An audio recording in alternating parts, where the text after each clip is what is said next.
wabarakatuh. Saya Bupati Aceh Tamiang mengucapkan selamat menunaikan ibadah puasa Ramadan 1440 Hijriah. Semoga di bulan suci Ramadan yang penuh berkah ini kita semua dapat meningkatkan amal ibadah dan ketakwaan kita kepada Allah Subhanahu wa Ta'ala. Jika semua harta adalah racun, maka zakatlah penawarnya. Jika seluruh umur adalah dosa, maka tobatlah obatnya. Jika seluruh bulan adalah noda, maka Ramadanlah pembuktinya. Marhaban ya Ramadan. Mohon maaf lahir dan batin. Assalamualaikum warahmatullahi wabarakatuh. Assalamualaikum warahmatullahi wabarakatuh.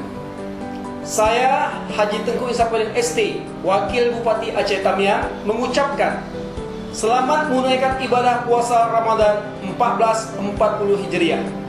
Mari kita jaga keamanan dan ketertiban agar tercipta kenyamanan dan kekhusyukan dalam menjalankan ibadah puasa bulan suci Ramadan.